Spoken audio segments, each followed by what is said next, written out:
और इस वक्त की बड़ी खबर गुजरात के तटों से टकरा गया है ताउते तूफान। गुजरात के तटीय इलाकों में तेज हवाएं चल रही हैं। तटीय इलाकों में 135 किलोमीटर प्रति घंटा की रफ्तार से हवाएं चल रही हैं। कई जिलों में तेज हवाओं के साथ भारी बारिश भी हुई है। कई इलाकों में बिजली की सप्लाई भी ठप है। गुजरात के तटों से ताउते तूफान टकरा गया है और गुजरात के तटीय इलाकों में इसने काफी नुकसान पहुंचाया है। तटीय इलाकों में 135 किलोमीटर प्रति घंटा की रफ्तार से फिलहाल हवाएं चल रही हैं।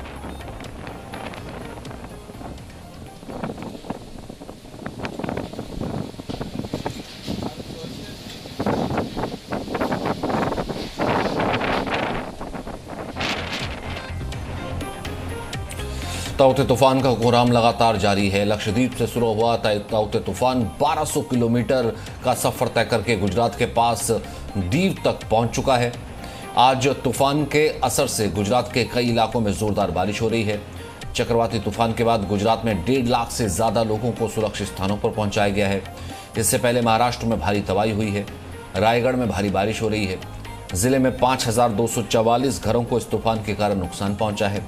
राजस्थान में भी ताउते का असर दिखाई दे रहा है। यहाँ कई जिलों में भारी बारिश हुई है। इस बीच प्रभावित राज्यों में एनडीआरएफ की टीमें राहत और बचाव कार्य में लगी हुई हैं।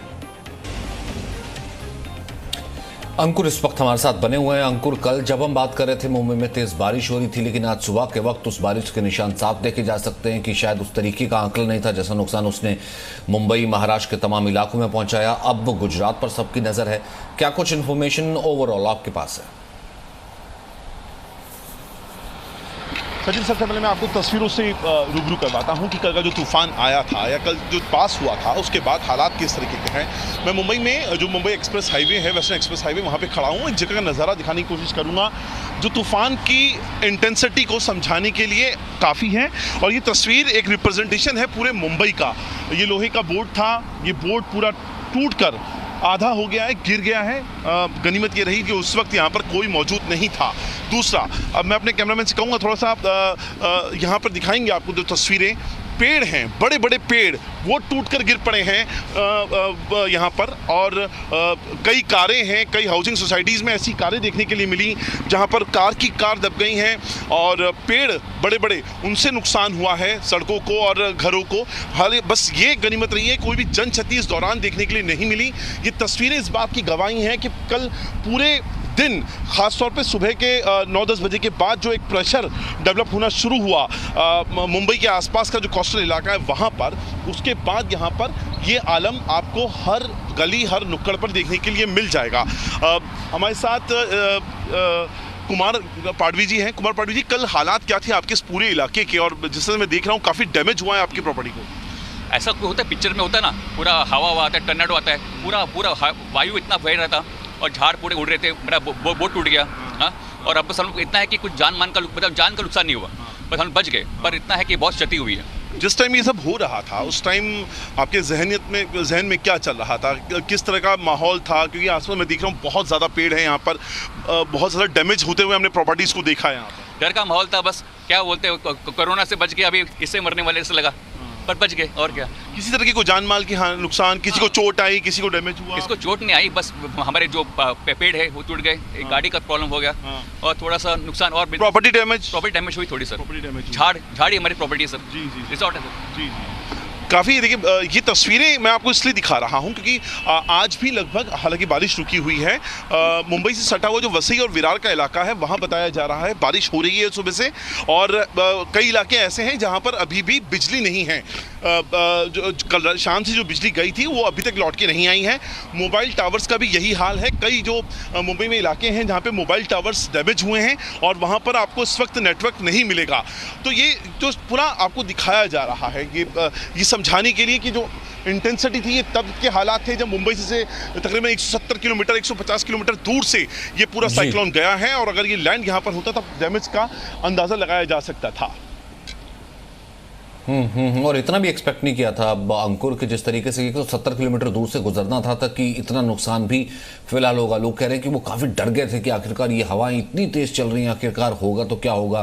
पेड़ और जो बैनर तमाम तरीके की चीजें थी वो सब कुछ उड़ा करके लेगी। आपके पास वापस लौटूंगा, लेकिन जूनागढ़ से रिपोर्ट देख लेते हैं। तूफान तोकते आखिरकार गुजरात से टकरा चुका है और गुजरात के तटीय किनारों से हटकर अब वो आगे की तरफ बढ़ रहा है, लेकिन उसके बाद की जो असर है वो अब सामने आना शुरू हो गई। आप देख सकते हैं वेरावल का ये समुंदर है जो उफान पर है, जहां दूर तक नज़र करो वहां पर ये जो समुंदर है उफान पर है। लेकिन सबसे चौंकाने वाली बात ये है, आप अभी देख सकते हैं समुंदर में ये जो नाव है कल रात तक ये किनारे पर बंधी हुई थी, लेकिन कल रात जितनी बड़े पैमाने पर बारिश हुई और पवन भी था उसकी वजह से ये अपने किनारे तोड़कर समुंदर में पहुंच गई है। ऐसी 4 से 5 बोटें, अभी भी बारिश फिर से शुरू हो चुकी है और जो माहौल है वो लगातार बिगड़ रहा है। जिस तरह से साइक्लोन ने अपना असर दिखाया है, खासतौर पर गुजरात के जितने भी तटीय इलाके हैं वहाँ पर काफ़ी तादाद में नुकसान हो रहा है। जिस जगह से जो न्यूज़ आ रही है, इंफॉर्मेशन मिल रही है, उसके मुताबिक जो ग्रामीण इलाकों है वहाँ पर इसकी असर काफ़ी ज़्यादा हुई है। वेरावल से कैमरा पर्सन राहुल वाघेला के साथ अर्पण कायदावाला, जी मीडिया। तो महाराष्ट्र से तो फिलहाल ये आगे बढ़ चुका है, अपनी तबाही की तस्वीरें पीछे छोड़ते हुए मुंबई पर कितना असर डाला, कृष्णा ठाकुर की रिपोर्ट देखते हैं।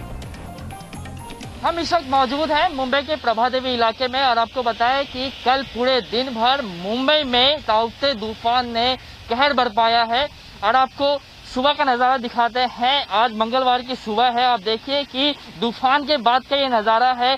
जगह जगह पे मुंबई में आपको पेड़ गिरे हुए नजर आएंगे। करीबन 150 से 200 ऐसे जगह थे जहां पे पेड़ गिरे नजर आएंगे। फिलहाल ये प्रभादेवी का इलाका है, आप देखिए कि किस तरीके से आप इसी बात से अंदाजा लगा सकते हैं कि बारिश और जो हवा है वो इतनी तेज चल रही थी कि यहाँ पे आप देखिए कि किस तरीके से पेड़ जो है गाड़ी पे गिरी है, साथ ही साथ जो है लैंप पोस्ट भी जो है वो गिरा हुआ है।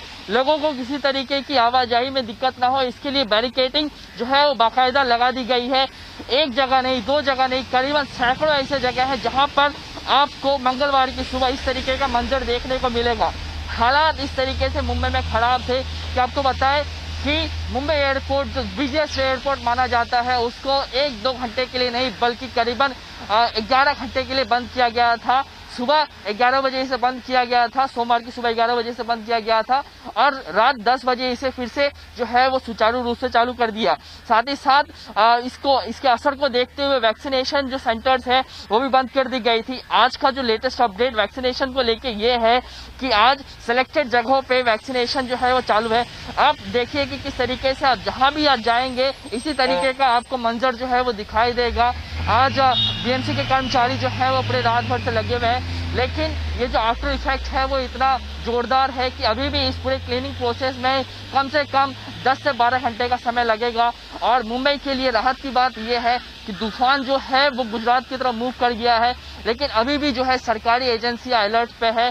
अभी भी 10 से 12 घंटे जो है मुंबई के लिए काफी चुनौतीपूर्ण साबित हो सकते हैं। कैमरामैन मंगेश बीते के साथ कृष्णा ठाकुर, जी न्यूज़ मुंबई। अंकुर त्यागी लगातार हमारे साथ बने हुए। अंकुर, हमने कृष्णा की रिपोर्ट भी देखी, आप भी लगातार जायजा लेने बता रहे हैं।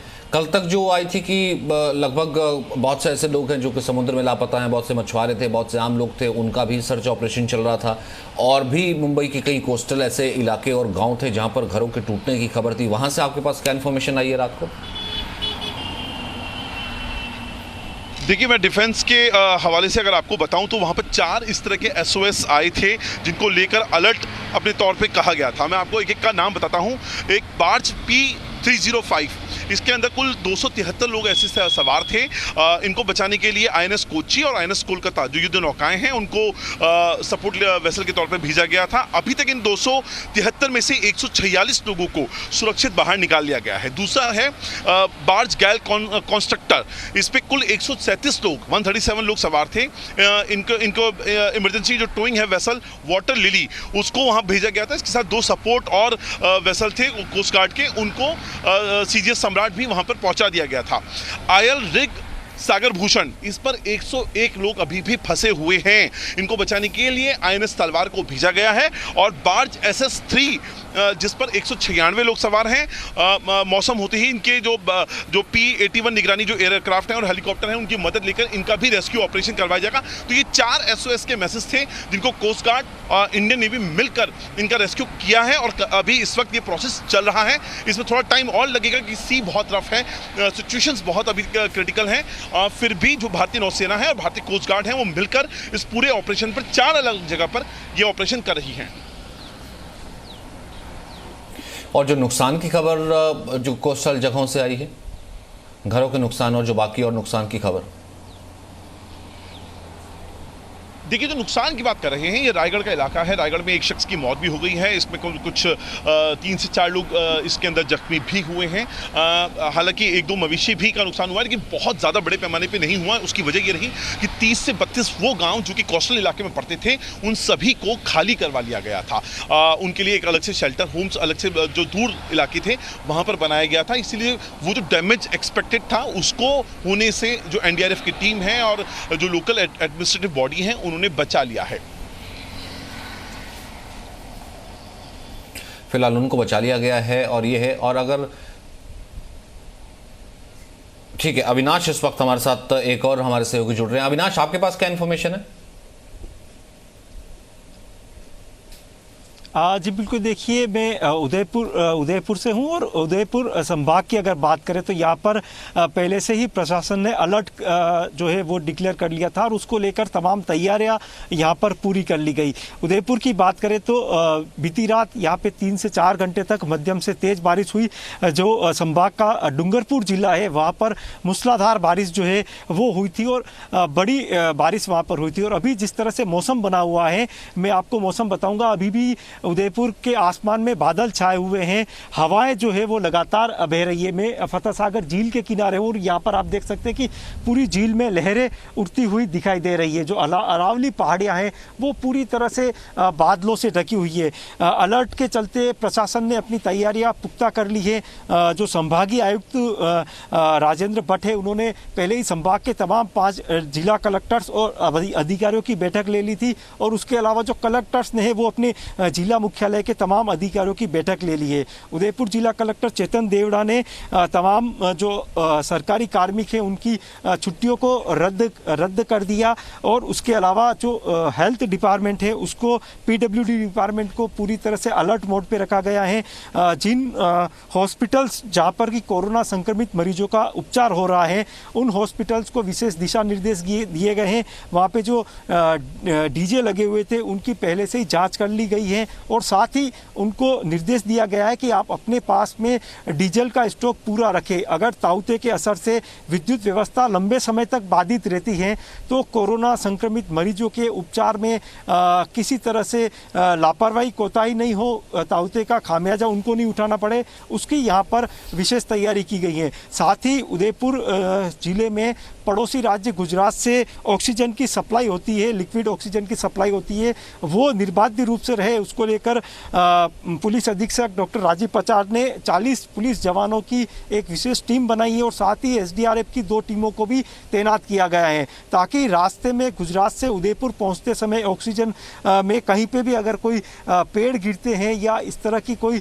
घटना होती है तो उसको तुरंत हटा के ऑक्सीजन सप्लाई पूरी तरह से उदयपुर में चलती रहे, उसकी व्यवस्था यहाँ पर की गई है। साथ ही साथ जो तमाम अधिकारी हैं उनको अपना मुख्यालय नहीं छोड़े, इस तरह के निर्देश जारी किए गए हैं। 2 दिन से जिस तरह से उदयपुर का मौसम बना है, जिस तरह से उदयपुर में हवाएं चल रही है और संभाग में जिस तरह से बारिश हो रही है, उससे लगता है कि ताउते का जो असर है, क्योंकि आज उदयपुर संभाग में प्रवेश करने की मौसम विभाग ने अलर्ट जारी कर रखा है और 2 दिन तक इसका असर दिखा जाएगा। और ठीक है, यानी कि फिलहाल एहतियातन अलर्ट जारी कर रखा है और बाकी सब जो एहतियातन कदम वो भी उठाया जा रहा है। बहुत बहुत शुक्रिया आप दोनों का मेरे साथ बने रहने के लिए। Presenting B News app available on Google Play and App Store. Download it now.